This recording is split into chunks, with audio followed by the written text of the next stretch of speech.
NXT TakeOver Chicago, Pete Dunne challenges Tyler Bate for the WWE United Kingdom Championship. It's the thing that dreams are made of, really, isn't it? For moments like wrestling at TakeOver. I crush people's dreams.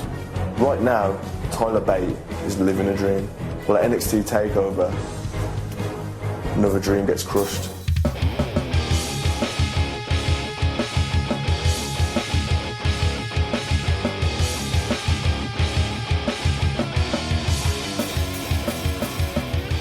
Welcome to Last Match Standing, the podcast where we review, relive, and rank the 100 greatest wrestling matches of all time. As always, I'm Spencer. I'm Paul. And I'm Landon. And today we have huge news for you about this podcast. We, first of all, are so grateful for any and all support you've given us so far. This is episode number 17, right? So we are already very nearing the end of season 1, which will be our 20th episode. That'll be a fifth of the way through this list. We're super excited. The interaction you guys have given us on Twitter, with the ranker, through email, all sorts of things like that. We have just loved every single moment of it. And because of that, we have something new and exciting to offer you guys as part of Last Match Standing. And that is the debut of our Patreon page. Absolutely. We are super excited to launch it as a way to, one, make the show even better for all of you guys who have supported us, but more importantly, to give you guys some chances at early access and other really cool perks. So we do have 3 different tiers that you can sign up for on our Patreon page. The first of which is, of course, Cedric Von Hausen. That is the tier 1. And if you are Cedric, that means that you are skilled at enhancing the matches you are destined to lose, and you are the champion of Liechtenstein. So, I mean, you don't even need to get perks. Who doesn't want to be Cedric Von Hausen? For just $1 American dollar, you can be the champion of Liechtenstein. That's pretty good. I mean, the Standard of Liechtenstein was in the second segment of one episode of SmackDown. So, I mean, that's a big place. It is. But not only are you the champion of Liechtenstein, but you will also get an extra vote in our match suggestion polls. So, right, we do the Twitter polls, right? So we will also post those polls onto Patreon. So you'll get a second vote in our match suggestion polls, which are super great. So you'll have an extra say in what goes on this list, which is really awesome. You will also, as Cedric, get access to Discord. We will have Discord now where one of, or a combination of the 3 of us, will be having a pay-per-view watch party as often as we can with these pay-per-view events, whether it's WWE, New Japan, AEW. Whenever we can do it, we will be there. And if you're watching, we'll be watching too, and we'd love to watch it with you, and we can talk about it throughout the show, stuff like that. So another great way to interact with us, because we know that would be a whole lot of fun to be able to do that with you guys. Our second tier is none other than Quadruple H, which is my personal favorite. Yeah, and if you feel like you are Triple H's father, then you are going to get all the things that Cedric Von Hausen gets, but you will also get early access to each weekly episode of Last Match Standing. You'll get access to our trivia bonus episodes led by our wonderful Hope, of course. So you'll get those things in addition to all of the Cedric Von Hausen things. So early access to Last Match Standing episodes, which is going to be really cool. You'll have those instead of on Mondays. You'll have them hopefully before the weekends. But you'll definitely have them early. And yeah, so to that point, the bonus episodes moving forward will be exclusive for Patreon listeners. That's absolutely right. And so if you haven't heard what the bonus episodes are and you want to see what kind of content that's going to be, the bonus episodes that we've released to this point are still going to be available to access wherever you listen to podcasts. They're there. Listen to them. That's the kind of content that you'll be getting, as well as an exclusive new show that'll be in the next tier up. Absolutely. Perfectly put, Landon, because the next tier up, if you feel like you did it and you did it on your own, then for just $5 American a month, you can be a Slammy Award winner. Woo! Yeah. As a Slammy Award winner, not only do you get all that awesome stuff. You get the Discord watch parties, you get the early access, you get the extra vote in the polls, but you also get access to sort of our spinoff, if you will, Last Mania Standing, where the 3 of us relive and rank every WrestleMania in history. And so we promise to release to you at least one of those episodes a month. But what's really, really fun about Last Mania Standing is it's not as such a, long, in-depth, because these are going to be massive shows, right? So we're not going to spend a 7-hour WrestleMania going into it for 12 hours, right? Like we're not going to do a 7-hour watch through. No. But what we will do is sort of give you a brief overlay, a revisit, if you will, into those WrestleManias, starting at WrestleMania 1. And our ranking system is going to be a little bit different. So right now, we just kind of talk about it, we debate about it, and we figure it out. For Last Mania Standing, we're actually going to have a point system. A point system where we rank each segment, which is either a match or a backstage segment, whatever, at a WrestleMania. We rank that out of 10. We add that up, get ourselves an average, and then add all those together. So there will be no debate about where it's ranked. There is a math. It is science. Total science. Absolutely. 100% science. Flawless. There is no errors with it at all. So there's definitely going to be a bit of a different way to rank it, but one that will be a little bit more precise, and that's how we're going to rank the Manias as we go. So that will be exclusive to our patrons on Patreon, is that Last Mania Standing. But you will also get access to any of our other bonus content that we're going to have as well. So that is the trivia challenges. We're also going to do honorable mention match reviews. So kind of one that we did at the very, very beginning of the show was Hulk Hogan and Sting. That was a match that had all sorts of hype that did not live up to that hype at all, right, as we know. So we're going to have some fun reviewing some of these matches that were really, really close to making the list, and then some matches that were not good at all that should have been, right? So we're definitely going to relive some of those, and that's going to be a lot of fun for us too. So really, guys, we have a couple of folks that have already jumped on and become our first couple of patrons, and huge thanks to those folks. We're turning to Patreon because we want to keep the show ad-free, and there's just a lot of stuff that goes into making the podcast. We started this just as three friends who are wrestling fans who wanted to talk about wrestling and share it with the world. And we've met some really incredible people, and we've been able to do so. But it actually it costs money to have a podcast, guys. Production costs are not cheap. So to make this show the quality get better and better for you guys, this was just something we wanted to do, but we also didn't want to just berate you all with ads. So exactly, thanks so much for all the support so far, and special thanks to our first two patrons. Yeah, our first two patrons, absolutely, Ashley and Josh. Both of you, thank you so much for being our first two, because we did sort of like a soft release, not even a real one. We just kind of tweeted about it. Within 5 minutes, so we're like, oh my gosh, we have patrons. Yeah, it was really, really cool. So actually the match that we're doing today, which we'll get to momentarily, was a suggestion from our first patron, Ashley. So super glad. Thank you so much. Super appreciate your support. And the thing is that whether you become a patron or you don't, we really love that you guys listen to this show, and we love that it's something you enjoy, because we really enjoy it. So all of our Last Match Standing stuff is going to stay the same. You're still going to get it on Mondays. None of that's going to change, because we want to keep this show exactly what you guys want it to be. But there is opportunity for extra interaction with us and extra content from us if you so choose. We would, of course, really, really love that as well, because we also have different goals that you can see on our Patreon that'll talk about the different types of content that will come out once we hit certain numbers. So that's going to be really, really cool for us. We're super excited to start working on these new projects, including sort of a last whatever standing. That's going to be really, really fun, whether it's a last gimmick standing, last hot dog. Yeah, last hot dog standing. It could be totally random. Whatever you guys want us to rank, we will totally rank it. It would be a whole lot of fun to do with you guys. But there it is. Our Patreon page just started. $1, $3, $5 tiers. All those things to talk about. Feel free to visit us on patreon.com, or you can find us on the app. Just search Last Match Standing and you'll find us. And in advance, thank you so much for all that you do to make this such an incredible experience for us. We just hope to be able to return the favor to you. But that's enough talking your head off about Patreon. Let's talk about one of the greatest wrestling matches of all time, recommended to us by our very first patron. Absolutely. Oh, yes. And this is one of those that's not so long ago. No, we looked at our list. We're 16 episodes in.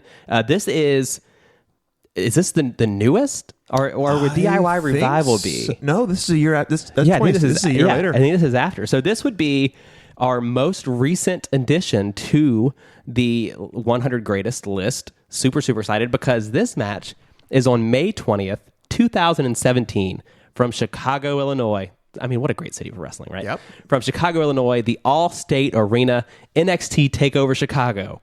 Pete Dunne versus Tyler Bate for the WWE United Kingdom Championship. Let me tell you something, guys. Professional wrestling in the United Kingdom spans over 100 years, right? It all started with like bodybuilding shows in like around like early 1900s. They added grappling to bodybuilding, trying to spice things up. It did become somewhat Americanized as far as like the showmanship that made its way over. But after World War I, wrestling in the UK essentially disappeared. Up until about the 1930s, we see this submission-based wrestling style come back around that time. And this is the catch-as-catch-can style. Oh, yeah. A style that to this day makes British wrestling the most realistic and entertaining branches of wrestling you can possibly find. I mean, they beat the shit out of each other. Seriously. It's that British strong style, and we get that from these two guys in this match. But it's, Nigel says it, and I will kind of get into that later. But he talks about how proud the UK is of their performers. Oh yeah, whenever Tyler Bates coming out, he's like, "That's a man that make you proud to be British," and I'm like, "Fuck, when's the last time we had an American guy come out that made me proud to be an American?" Besides Kurt Angle.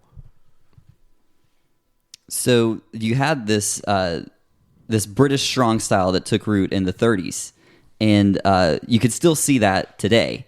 But it's so realistic, and it maintained such popularity because so many people just considered it to be like real, on the same level as boxing and everything else. And it was called All In, and their claim was that they were 100% legitimate. And it's so funny to see that come full circle with All In. I was about to say, are you making an AEW reference? Popularity got out of hand real fast, and so there was a lack of skilled wrestlers to meet the demand for the shows that were going on over in the UK. So UK hardcore wrestling was born in the late 1930s. So because they kind of just grabbed up some not so skilled wrestlers, were just like, "Hey, take this chair." But this is how it works. This is where the roots started to be. The foundation was laid for British wrestling, and so. But all of this hardcore stuff going on led to wrestling actually being banned in London for a time. After World War II, there's a committee formed. And I'm going to slay this. Was Admiral Lord Mudavans? That sounds awesome. Yeah, absolutely. It's essentially a set of rules that brought wrestling back to London, and these rules called for champions to be crowned in particular weight classes, and this added so much legitimacy to the sport. So the popularity was at an all-time high, and so there was a new independent television network, ITV, that began showing wrestling in the mid-50s over there. And the show was very successful. Wrestling became a featured attraction every Saturday afternoon from autumn to spring. And so I find that so interesting because in the 50s, wrestling did have an off-season. Yep. Yeah. At least as far as the ITV goes. Could you imagine if we had an off-season in wrestling today? They're talking about potentially doing that with AEW. I'm interested to see if they do. I like the idea of an off season. It would definitely put a lot of longevity on careers if they did. It would, but in the content hungry society that we live in right now, it would be hard for them to turn away money for months at a time. But that's true. Anyway, continue. The style of wrestling is extremely unique, not only in terms of the rule system and the weight classes, but also for the strong emphasis on clean, technical wrestling. So what this means is that heels made up a very small percent of the rosters. Most shows promoted clean, sportsmanlike matches between what was called blue eyes. That's what we call faces.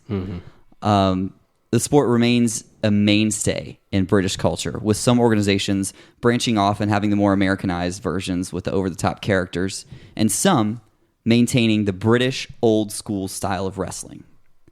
For me, the United Kingdom Championship Tournament in January 2017 was one of the most exciting weekends in wrestling because it exposed the world to a brand new breed of wrestling that's been out there for a long time. Yeah. That's why I wanted to take a minute to talk about the history of British wrestling, because this has been around for so long.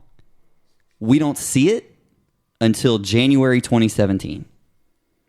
Yeah, that's really interesting. First of all, something that I really appreciate is we have some really wonderful people that have interacted with us from the UK and that listen to this show. And so I was really, really excited to do a UK championship match because I know that there's so much that I haven't seen and there's so much that I know has been so good, right?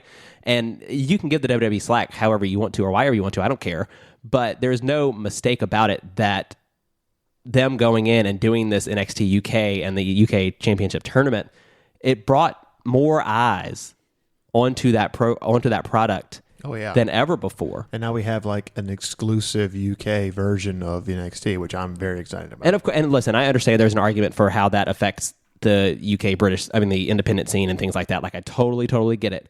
But in sort of a worldview, which I know is sort of an American selfish view, it is really exciting to see these guys on this big stage because we get matches like this one.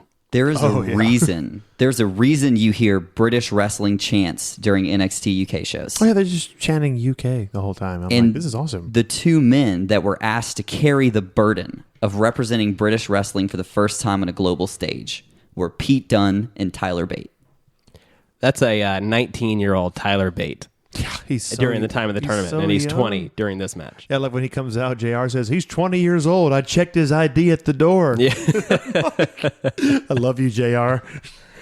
Yeah, it's a little bit baffling, isn't it? But boy, were they good choices. Oh yeah. So their first match. This is because this match is another one of those trilogies that we talk about. Their first match, at least in WWE television. Was the finals of the UK Championship tournament. Going in, everybody kind of knew Dunne as an established heel. I mean, just look at the guy. Joint manipulation, roughneck, hard-hitting style. And how about that scowl? Yeah, and the way the tournament starts off, especially if you're going into that tournament and you don't know these guys, and you're just like, oh, these look like wrestlers, right? And you don't have any attachment to them. Well, at the end of day one, after they've announced the whole lineup, right, they're all standing on the stage, and Pete Dunne attacks his first round opponent. Goes after him immediately. Sam Gradwell. Right? Like William Regal's like, what the hell are you doing? Get off of him. Stop it. I love an angry William Regal. But the fact of the matter is that they're doing this sort of photo op with the belt in the middle, with Triple H, with William Regal. They're all lined up, and it results in Pete Dunne just attacking his opponent. There's a character that you didn't know existed. If you didn't know what he's about, you know now. Like, oh, I guess he's a baddie. Exactly. And across from him, you've got Tyler Bate, who is an enormous underdog. Just look at the size of this guy for starters, right? He's standing in that lineup next to people like Wolfgang and Tyson T-Bone. I mean, he's 5'7", 175 pounds, soaking wet. Yeah. 19 years old. That's ridiculous. With a heart of gold, winning over the crowd with every single match with that little wave. And it's the best. It's so British, but I love it. Yeah. Can you believe how strong this guy is? Oh my gosh. I mean, like Nigel explains it very well why he's that strong, but I'm still like, yeah, but how's he doing that? So he's well known already in the UK as one half of Mustache Mountain. And so he's wearing, when he comes out for the match that we watch, he's wearing his Mustache Mountain gear. Oh, yeah. And so it's got the little logo on it, but on the back, it says Fighting Spirit. Well, that sums it up. And that just sums up Tyler Bate. But honestly, though, that mustache, though. I mean, there were just quality mustaches all throughout. Oh, yeah. All throughout. But yeah, Tyler Bates got a good one. Especially if he's only 20 years old. I'm like, when I was 20, I could not grow a stash like that. I still can't grow a stash like that. Just give a few more years. I'm not at all ashamed about it. So I'm glad we brought it up. All I gotta say though, whenever Pete Dunne comes out, like just like you said, that scowl on his face, he looks just like the meanest son of a bitch on the planet when he comes out. And like he knows what he's here to do, and he is going to beat the shit out of Tyler Bate. Can we talk about how it is one of my all-time favorite wrestling monikers, the Bruiserweight? Yeah. Oh, man. Oh, Oh, I love it. It's I just don't know- incredible. I don't know who came up with that. I don't know if it was him Give him all the or titles. some genius promoter over there in the UK. But that, I'm gonna bake him some brownies. Like that is the genius, most genius name. Because it just tells you everything you need to know about him. In one- everything. Yep. In one word. And he honestly, you don't even need words. You could totally put this on mute and watch Pete Yeah. Dunne's entrance. Yeah. And you know everything you need to know about Exactly. Pete Dunne. The scowl, just the look he has, the way he carries himself, his sleeveless like mint coat, everything about him. Well, and the determination, like that's the thing about me. Like that's my thing with Pete Dunne is when he walks onto the stage, his music hits, and you see the look on his face, and yeah, it's a scowl, but it's not just this guy's going to fuck somebody up. He's going in there like, this is my championship. I'm going to go in there. I'm confident. I'm going to do whatever it takes to win. Yeah. It's a look of determination. Oh, yeah. And it's so like the looks throughout the match. So you're right. These two, they met in the finals of that UK Championship Yeah. tournament for Yeah, the yeah. first time. And of course, Tyler Bate comes out on top. In an incredible match, right? So Pete Dunne, not only does he attack his first round opponent during like the lineup, but he also attacks Tyler Bate before their championship matchup. So Tyler Bate goes into it, kind of building that underdog story. Not only was he an underdog just from his size, but he was also working with an injury that Pete Dunne had caused. So that championship match, first of all, is a great one. Oh yeah. It's really, really good. Tyler Bate comes out on top, shocks the world at 19 years old, wins the first ever NXT UK Championship, or at that point, the WWE UK Championship. But the two meet again Oh yeah. at NXT TakeOver Chicago. This is 120-ish days later. This is May 20th. The tournament was like that second weekend of like January. Yeah, it was definitely towards the beginning of the year. But just to kind of finish the framework for you, we are in Chicago, but on commentary for NXT TakeOver Chicago, it was Nigel McGuinness, Tom Phillips, and Percy Watson. But Tom Phillips and Percy peace out Peace out. And for this match, good old JR comes out. and we get good old JR. JR and Nigel McGuinness call this match. I popped so hard when I heard Boomer Sooner. I'm like, yeah. Yeah, there it is. There it is. And the referee, just for reference, is Daryl Sharma. Thank you. Yeah, you're welcome. Yeah, I know that was the one that everybody was waiting for. So you're welcome. You count on Spencer to know who the referee is. Listen. Sometimes it's really hard to figure out, but is. this It time really this time is. was pretty easy. Because like I said a million times, I really wish they would and this match will be officiated by Randy Anderson, whoever. Just tell us who they are. I want to know who my ref is. How beautiful is the United Kingdom Championship? That is a championship belt. Like that's what a title should look like. Right? It shouldn't look like a ring designed by a motorcycle guy. It should look like a title. It's gorgeous.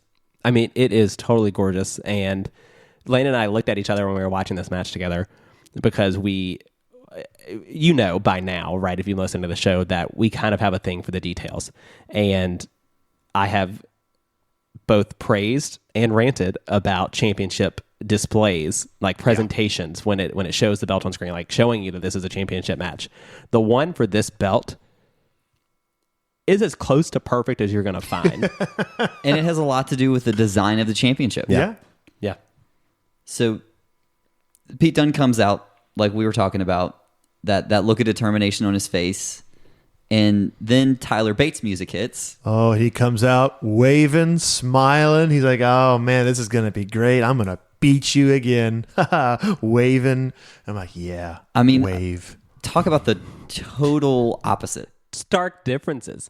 JR says during Pete Dunne's entrance, he says, I believe, and listen, I'm not Dr. Phil or Dr. JR, but Dunne has a dark side. Yeah. I mean, it's really easy to explain, and it's really easy to tell during that entrance. But it's really interesting. Both of these guys get into the ring, and they're very different. It is very much like this guy is a fighter, and Pete Dunne, and you see Tyler Bate, and you're like, that's a likable guy. That's a guy. Oh yeah. Yeah, he's a likable dude. I would cheer for him.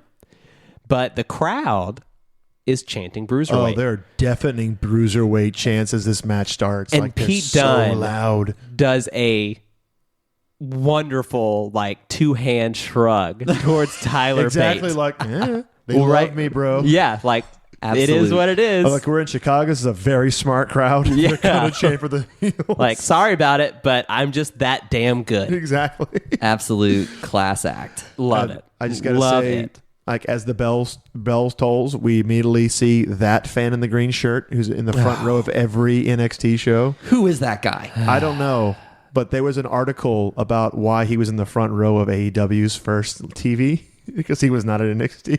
Oh. And he was on hard camera, like right in the middle. We can't miss him. Okay, Oh, the hot most damn. important thing that we need to know about this guy, does he listen to the show?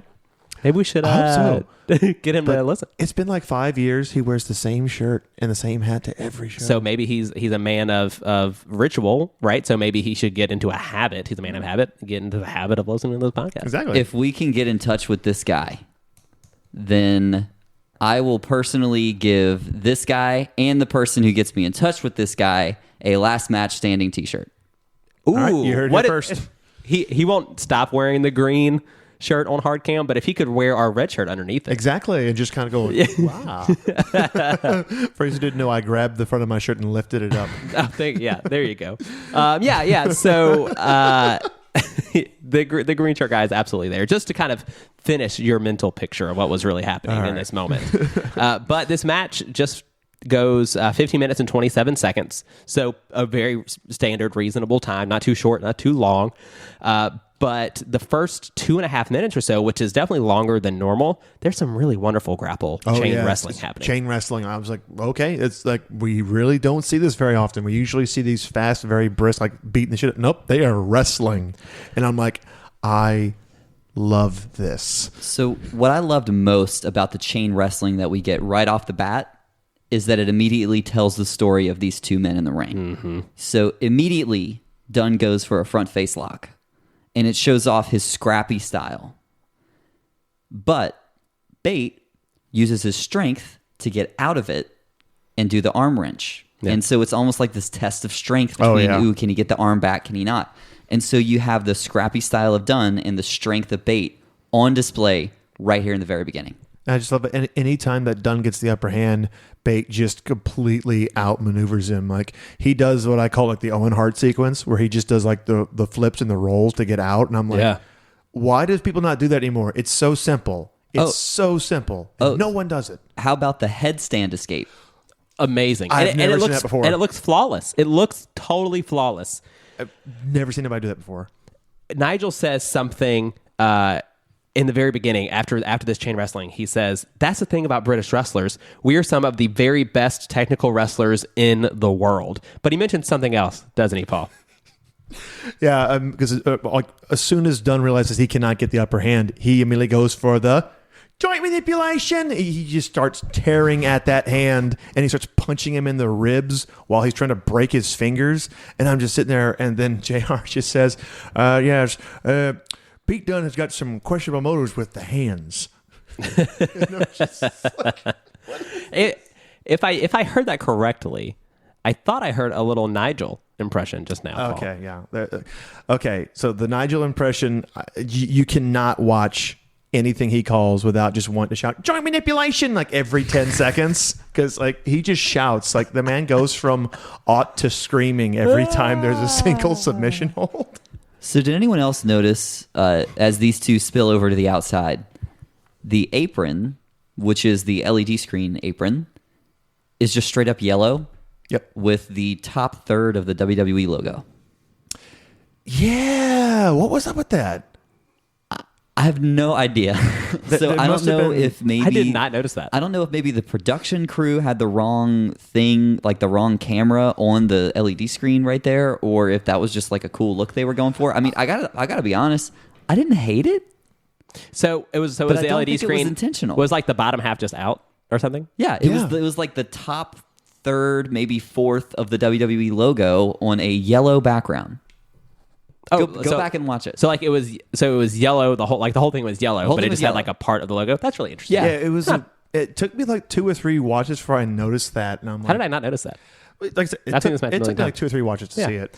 But you brought up the apron because our first, we get kind of like a drop kick and a big first Pete Dunne forearm. But we have our first major move of the match from the outside right there involving the apron. So Pete Dunne and Tyler Bate are on the outside, and Pete Dunne does an X-Plex, which is just... Oh, it's beautiful. It's a gorgeous move.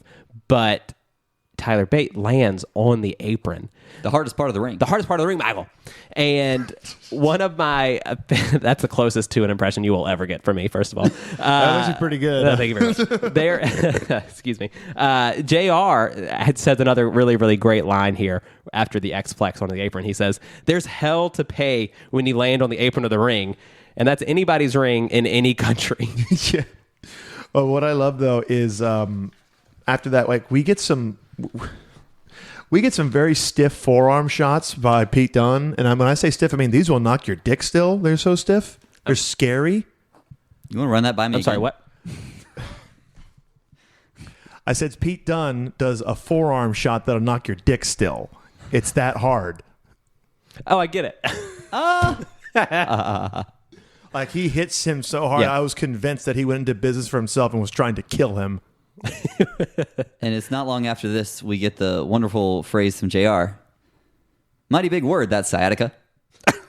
Yeah. Nigel's talking about sciatica with the way that that Pete Dunne lands after the exploder suplex, and which a delayed exploder suplex. Like, he picks up Pete Dunne and holds him for 5 seconds, then just drops the hips and throws him over his head. well, that was another moment that really gave you the sort of opposite ends of these two characters, because Pete Dunne, he's got Tyler Bate by the arm and he's just kicking him in the face. Oh yeah, and then Just brutal shots to the face. And Tyler Bate then just uses his strength, He stands holds up. Pete Dunne in the air. He's like, "I'm over this," throws him over his shoulders with the exploder suplex. And that's, of course, when the sciatica comic comes in. So Dunne does continue to work the midsection, and it almost looks like he's measuring his shots. He's looking for pressure points, is like the way it came across to me. He's like dropping elbows. He starts punching him in the ribs. He's like hitting him in the top of his head. He's just basically trying to find like that sweet spot. Right, because Bates' strength is using his power. Yeah. But if you damage if you damage the core, it's tough to lift anything. Pretty Right, yeah, exactly. right. But that's why I love that. Like, Tyler Bates' response is to just grab him in the air, hold him for 5 seconds, and then suplex him. And then he does it again. He does it a second time. Yeah. With a waist lock. Just picks him up, holds him, and then just throws him over his head. It's sort of that Cesaro type strength, that Exactly. Chad Gable type strength that we see sometimes. Bianca Belair. Belair, exactly. It's these crazy, like, pound for pound. These are some of the strongest athletes in all of professional wrestling, and it's just, how do you not get behind that guy? Right? Exactly. How do you Yeah, not like- just start rooting for him, thinking how incredibly strong is he? And at this point, Bates starts picking up the pace. Yeah. Oh, yes. With that a pace picks up. running European uppercut.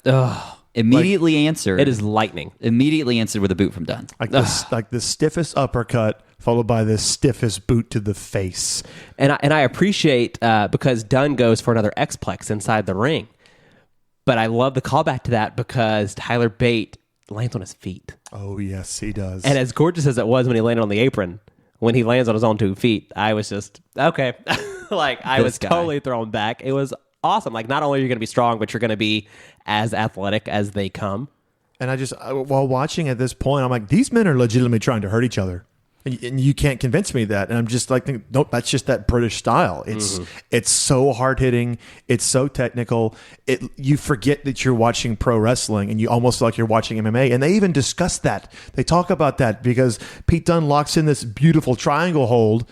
And then, like, From a moonsault, by the way. yes, it's like, what the Tyler fuck? Bate does a standing moonsault and he lands into a triangle, which is ridiculous. It's like, holy shit. But not like a regular triangle that you normally get in a WWE ring where you stand there and watch them fall asleep while they get choked out. But Pete Dunne is throwing elbows and punches Oh, and yeah. forearms He's while Tyler railing Bate's on him. in the triangle. And then Bate basically goes for a pin. And they're like, well, that's the difference between wrestling and MMA. The pins count here.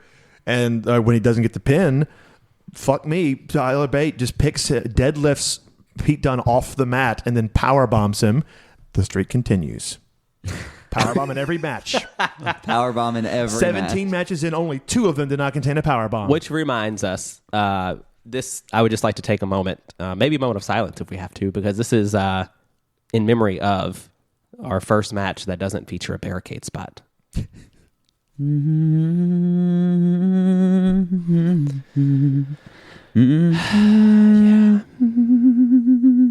the memories alone. I, for one, am pleased. But yes, yeah, you're absolutely right. So It only took 17 matches to not get a barricade spot. I'm very happy. But with that in mind, the strength again from Tyler Bate to pick up Pete Dunne out of that triangle, power bomb him onto the mat.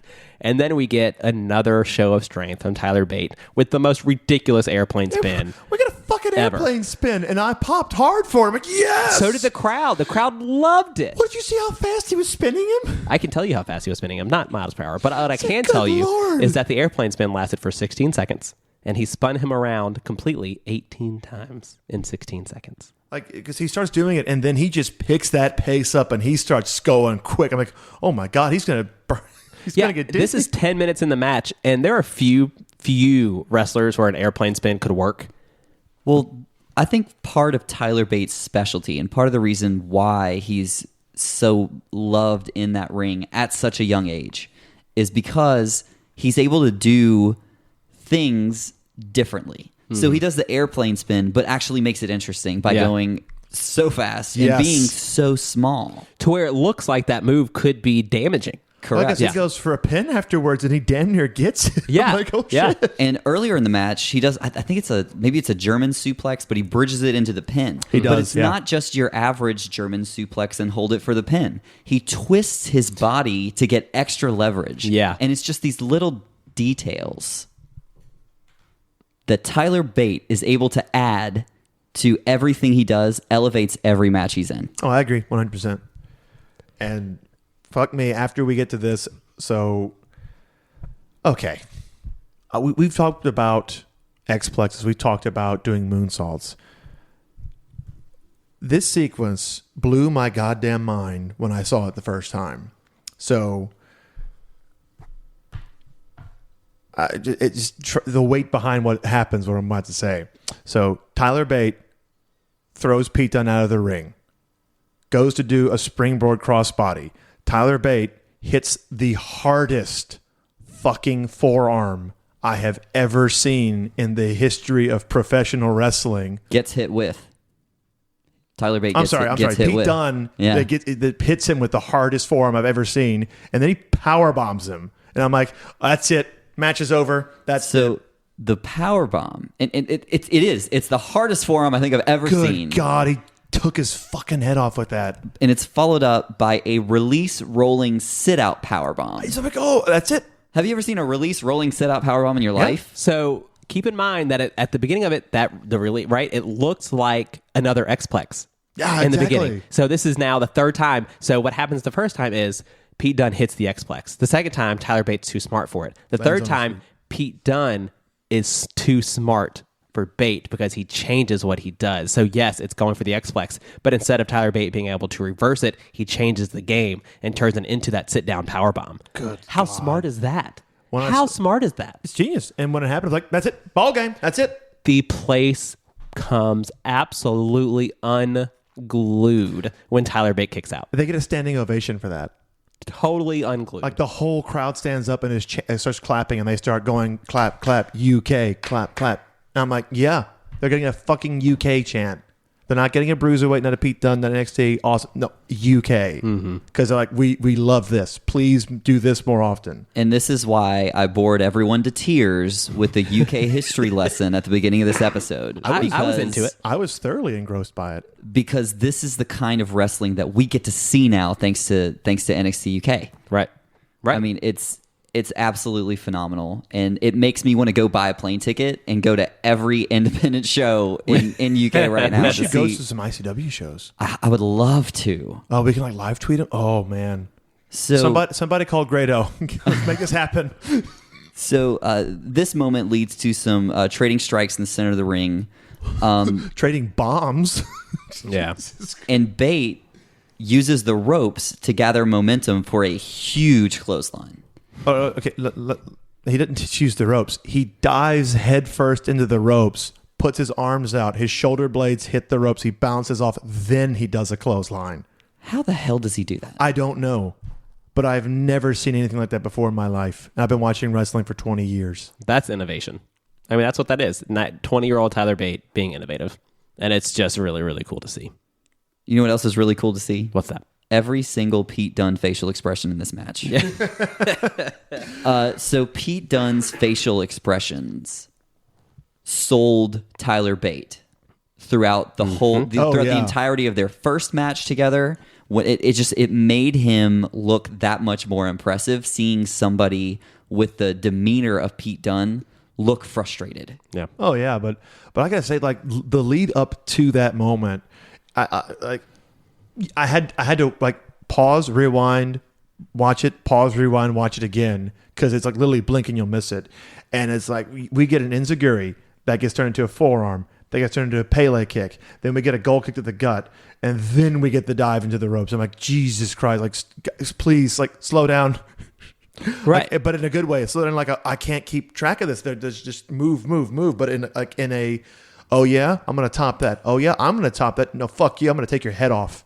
So it gets to that point where these guys they're trying to top each other, and which ultimately leads to our first real finisher attempt of the match from Pete Dunne. He tries to do the bitter end, which, as Nigel kindly tells us, is a pump handle flatliner.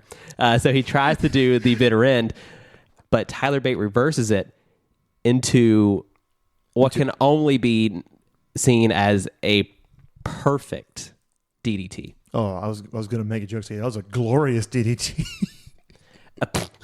Yeah, It was. Yeah. And then we start getting fight forever chants. And I'm like, yeah. It immediately receives a holy shit chant. right. Because it looked like Rob Van Dam taking an RKO. I mean, that's what it looked like. It was bonkers. I mean, it was totally nuts. But it's so smart, because what does Pete Dunne do? Takes a powder. Rolls out of the ring.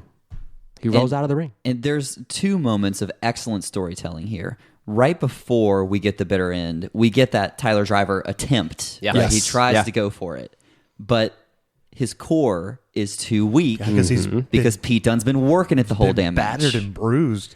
And so this is, again, you see it very rarely here in this day and age, is this storytelling element that's been carried on from the very beginning of the match. It definitely helps elevate this to one of the greatest matches of all time. It's almost as if you're saying that they actually sell. Well, they sell, but they're smart. They're thinking through every action they take in the ring and how it's going to help tell the overall story. Yeah, I mean, when I'm being facetious when I say that, but it's not like we're not saying that like Tyler Bate goes, "Oh, my ribs," and like holds his side. No, like he goes to pick up Dunne and then he can't do it because his ribs are bruised. It's a thinking man's match. Very, and it very, really very is, and much so. it speaks to the thinking man's wrestling that is British wrestling, in most instances, which is really, really great. This is, again, we're building towards the climax of this matchup. Pete Dunne, when he rolls to the outside, Tyler Bate says, "You know what? Not happening. Like, coming after you." He hits a gorgeous moonsault. Springboard moonsault. Right. Throws him right back into the ring. There's no time wasted. And then hits a corkscrew 450. And I was off like, the top rope. Holy shit. Dunne kicks out. And then rolls back out of the ring. The eruption. And rolls back out of the ring. The eruption of that crowd when he kicks out right there. And I'm like, oh my God, what is it going to take? Nigel McGuinness says, right then, he says, "These young men are making me proud." And JR says, "Now this is the future." What a great moment.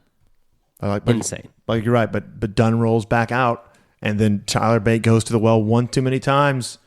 Dunne just avoids that suicide dive. And it looks like Undertaker WrestleMania 25. Oh, like the God. way he jumps over. The only thing missing was... There was no cameraman there to fuck the spot up. Right. Well, we have this moment where Bate is on the inside and Dunne is on the outside. And the camera focuses in on Bate. And he just looks so... He goes from looking so dejected and like...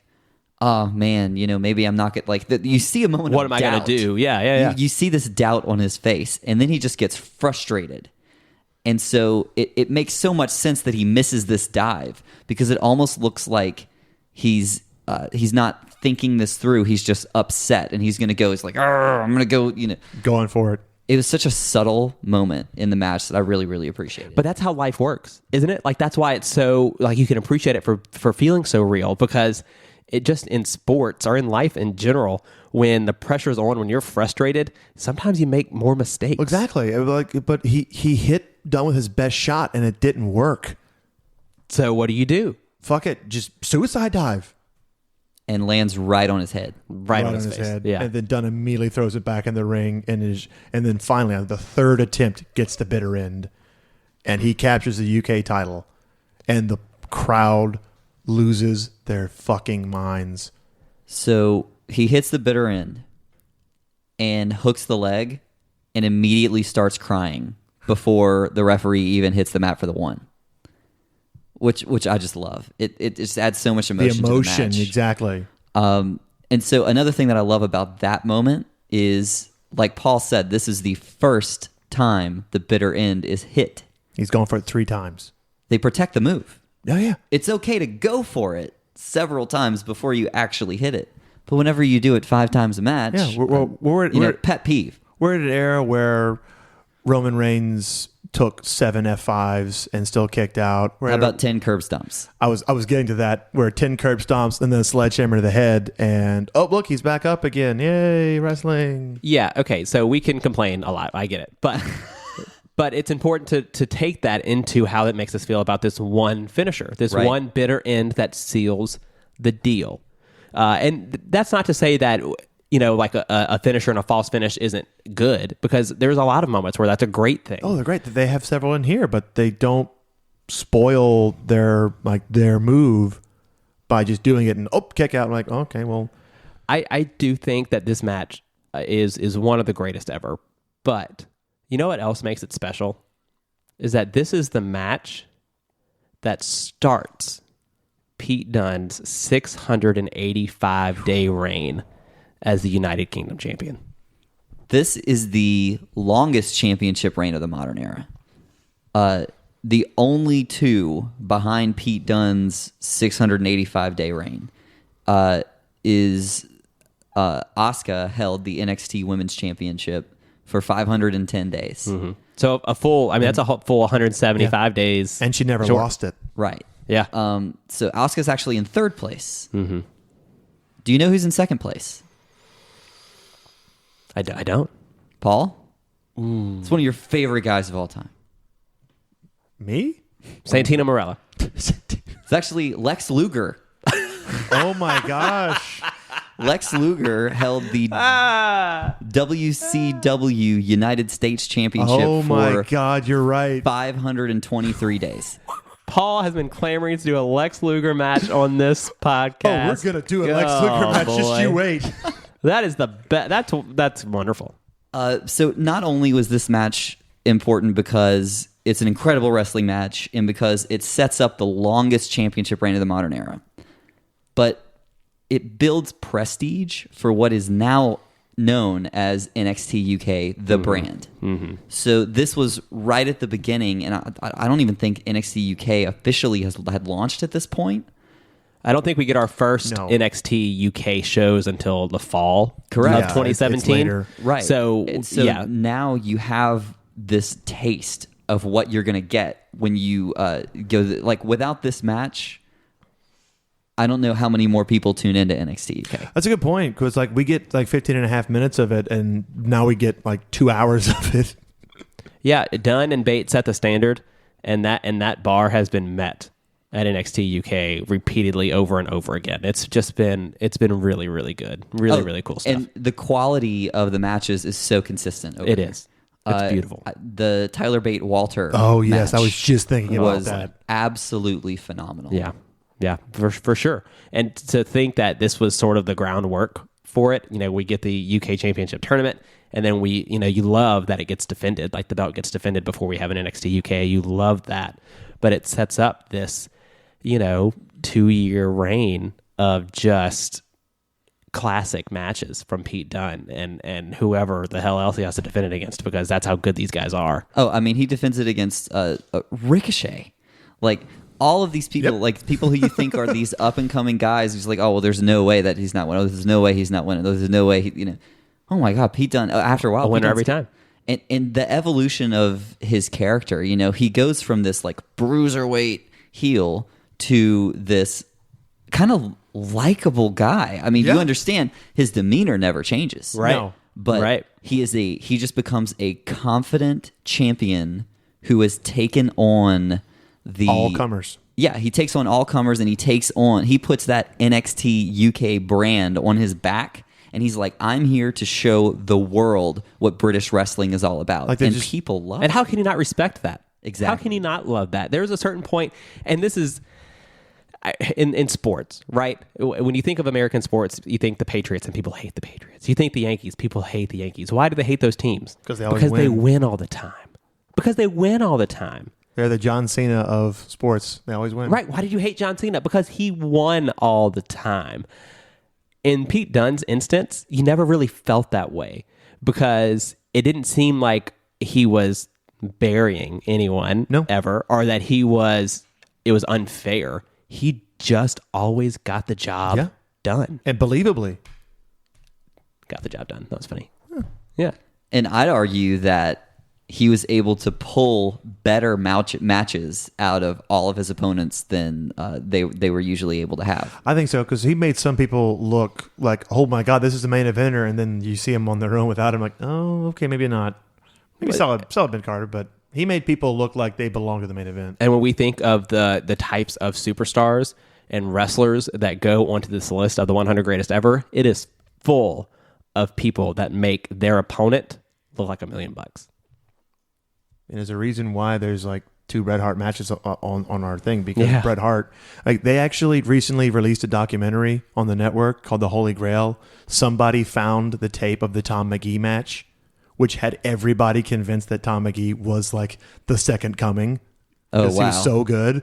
And then they realized, oh, wait, no, that's just Bret Hart was so good. He that was wrestling Bret Hart. He Never made, mind. he made this guy look like the greatest thing ever. And that's where they realized, oh my God, Bret Hart, that's our guy. And then it took him 5 more years to give him a shot. So we have to get to favorite moments, right? Favorite moments of this match. I'll start if you want. I don't mind. If you will. Yeah, I just might as well. I always feel like I go last. I'll go first. It's the 3 X-plexes. One of them that hits the Oh, yeah. apron, one of them that Bate reverses, and one of them that Dunne turns into a sit down powerbomb. I just think it's brilliant storytelling, and I love it so much, and I don't want to ever stop watching it. So for me, my favorite moment is every time the camera zooms in on Pete Dunne's face. He just has this scowl. From the second he walks out to the second he's crying Yeah. after hooking the leg for the pinfall. Yeah, when Every facial expression from Pete I Dunne. love the belt hanging from the mouth with the fist. I love that too. So I Yeah. don't even know why I love that so much, but I'll say Pete Dunne, he looks like he's just bitten to a lemon and his father was murdered by a lemon.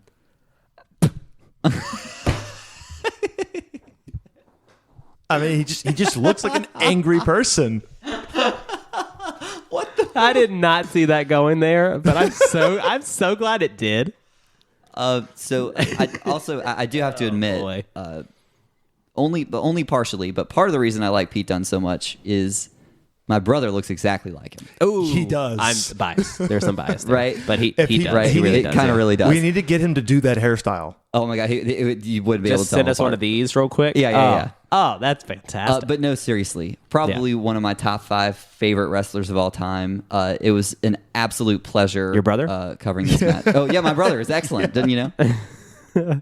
It is excellent. Paul, did we talk about your favorite moment? Well, like, honestly, it might sound like a kind of like a cheap way out, but I didn't have a favorite moment because boo. the entire freaking match, bell to bell, like the last time that Cop out. Hey, let me finish because I prepared a speech. you sold out. You I sold out. prepared a speech. Oh, okay. So I had never seen this match before it was suggested to us. I knew who both men were because I've seen them both work, and I liked their work.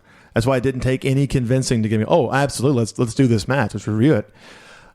The first watch through, I didn't take notes. I just watched it, start to finish. Let me say that it has been a long time since I've sat down and watched 2 people that I was not very familiar with, and like wasn't staring at my phone, wasn't distracted, like start to finish, like pretty much holding the side, like holding my head, like, oh my God, what are they gonna do next? Like pretty much ready to jump out of my seat at every moment. It's been a long time since a wrestling match has got me that enthralled before, and just start to finish, bell to bell. This is my new favorite match of all time. Holy shit. It's incredible. It is. Which brings us to the really tough part now. It's not going to be tough for me. I know exactly where I want this one to go. It's time to rank it. It's time to rank where does this fall on the list of the 100 greatest wrestling matches of all time, or in this case, what will be the 17 greatest matches of all time thus far. Again, the first thing we have to ask ourselves is where does it fall, inside or outside the top 10? Oh, inside. Landon? Yeah, it's in the top 10 It's for in the top me. 10. Definitely. Spencer? I am not as quick to put it in the top 10. But when I look at the other NXT TakeOver match we have on here, a DIY Revival that sits right now at number 13, it's better than that one for sure. I enjoyed it a hell of a lot more. You go Awesome Tanaka after that. This is a different type of match. It's brutal in a lot of different ways. It's just as hard hitting, but in a very different way. Right. So I'll put it over Awesome Tanaka. Royal Rumble 92 is a treasure.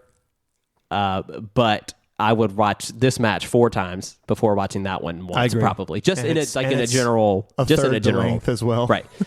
So I'll put it over the Rumble. So that puts it right at number 11. Kurt Angle, Undertaker. It's a little long.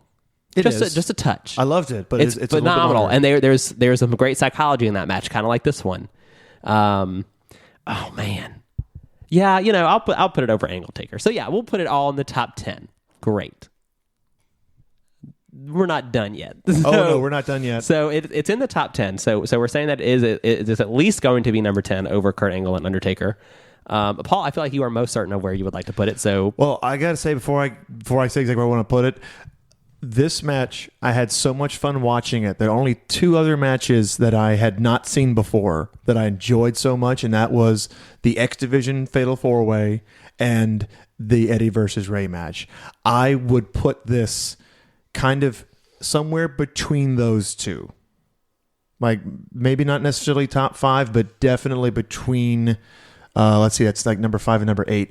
I would put it like right up there with like Nakamura and Ibushi, like right there. So probably like number 8, maybe.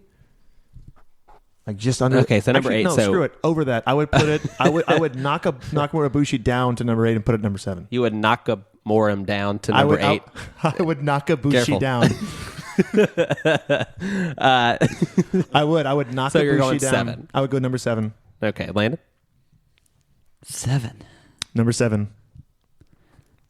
Man, okay.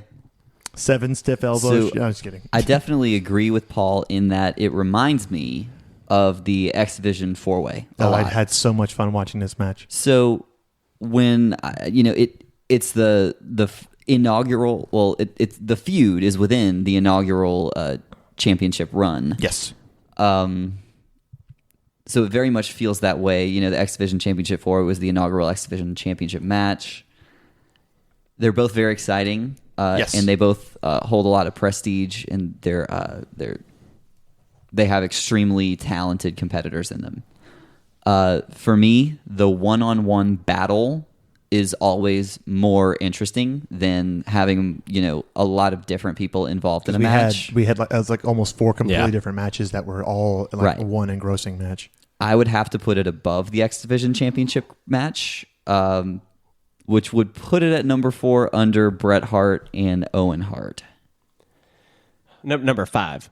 I'm under sorry. Bret and Owen, right? It would be Or number are you gonna 5. put it over? You put it there? Well, Number 5? I'm trying to think. I'm trying to think because Bret and Owen had an absolute classic Oh match. yeah, that's the climax to a 6-month-long feud. Yeah, it's And then, tough to put it over and Bret and Owen. And then they went on to feud for the world championship like a few months later. So like that's like the peak of like a story. But selfishly, I'm gonna say I think this match belongs in the number 3 spot over Ric Flair and Ricky Steamboat. Holy hell. Oh my god! And I can't think of a reason to argue with you.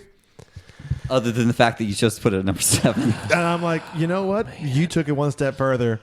I did, I was because- legitimately saying I was legitimately okay. Because of everything that we talked about. This match it has implications from 100 years ago. Exactly. This is like there's so much And history behind what they're fighting for. It has implications 2 years after this match takes place because it sets up a 2-year reign and it builds the NXT UK brand. It really does. It's extremely important, and I selfishly enjoyed it more than Flair Steamboat. I did too. Okay. Okay. I was legitimately debating whether or not to just say, screw it, number one, and just have to argue for 20 minutes. Okay. I'm not going to do that, but I'm actually the way you were talking earlier, I really thought you were going to put it number one. I thought about it. I'm like, I didn't want to argue. So, Ric Flair and Ricky the Dragon Steamboat. The big difference between that match, I mean, there's a lot of differences, obviously, between that match and this match, but the one that I'm going to use to create my point is Flair and Steamboat was a rivalry forever. Yeah, that was the culmination of this long rivalry. Right. And these guys wrestled each other 1,000,001 times. And Dunne and Bate have been on the same team at times. They have feuded at times. But at this point, this was their second match on this stage, so to speak. There wasn't that big personal rivalry feel. Maybe there was a little more after the match, but going into the match, you just thought Bate's champion, Dunne wants it. Dunne's going to do whatever he can to get it. Bate's going to try his damnedest to retain. So there wasn't like I didn't feel personally involved in that match like I would have if I was watching Flair and Steamboat in 85 or whatever it was. 89. Wrestle War 89. So I just wouldn't touch Flair Steamboat, and for the same reason I wouldn't touch Bret Owen, because again, they were brothers, so that sibling rivalry was a long time. X Division 4-way is a form of athleticism that hasn't been matched by anything else on our list so far. Okay. I do think this match is incredible. With that in mind, I think the X Division 4-way, there's an argument both ways, and I'm undecided how I feel, so I'm going to keep going. Trish Stratus and Lita, again, very personal rivalry. But this is sort of the bending back and forth point most of the time on this list, because this match is twice as long. It's a better wrestling match. It's hard hitting. It tells a story. But Trish Stratus and Lita was a glass ceiling that was shattered. Yeah, that was such an important, groundbreaking moment for women's wrestling in America. And in some ways, this is too. It really is. I totally get it. In some ways, this absolutely is too. I am struggling very, very much in this particular So moment. you're me last time. I'm going to put it at number. Oh, damn it! I'm going to put it at number 6, right underneath the X Division. Okay. So you put it one above me. Yeah, And that's what 4 I'm gonna do. below Landon. So I think if you've got it at number 6 and Paul's got it at number 7 Yep. and I've got it at number 3, it's only fair Got the difference. Put it at number 1.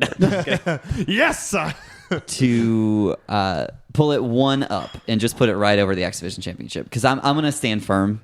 I do think this match is a better overall match as far as psychology than the athleticism, for sure, that we see in the X Division Championship match. So putting it at 5. Putting it at 5 would be the compromise. Paul? Okay. I accept your deal. I would just like to say that Nakamura Ibushi is similar to this match in that it's hard hitting. It's very, very similar. And that I think these two should be very close to each other for that reason. I feel like it's going to be, depending on who you ask, who would put that match ahead of which one. For me, this one finishes the job. Nakamura Ibushi left me wanting a little bit It more. really did. And that was kind of like the climax of their rivalry. So okay, yeah, sure. We'll do 5. It's like, I really enjoyed Nakamura Ibushi, but that one did not feel like this personal vendetta, and this really did. These two beat the shit out of each Oh other. boy, man, number 5. That was wild. We have not cracked the top 5 in a while, guys. No, it's been a minute. So that was number 5 out of the 17 matches that we have so far. If you disagree with us, which chances are you do, you can go to ranker.com/lastmatchstanding and rank it however you'd like, because don't forget, your ranking is going to factor into how we decide what is the last match standing. We have just 3 more matches to go here in season 1, and we've got a couple of really, really good matches ready for you. And then at the start of season 2, we'll have a home run to hit for you guys. I can't wait. It's going to be a lot of fun. We already have it planned. It's going to be the best. But however you're listening to us, thank you so much. Thank you for listening. If you stuck around this long, even if you disagree with us, I'm very, very sorry. But it was a lot of fun for us to rank it for you. Review us, subscribe, rank us, whatever you want to do, rate us. And then, of course, if you'd like to join our new Patreon page, we would really love that. On that page, we will be reviewing many Lex Luger matches, because Lex Luger has had at least 4 different WrestleMania matches, and we will review them. Hey, that's a good point. That's a real good point. Ready to talk about the narcissist Lex Luger? The narcissist. The Lexorcist, as he was called once. But if you have any feedback, any corrections, Twitter, email, you know the drill by now. We can't wait to hear from you. Until next time, I'm Spencer. I'm Paul. I'm Landon. And this is Last Match Standing.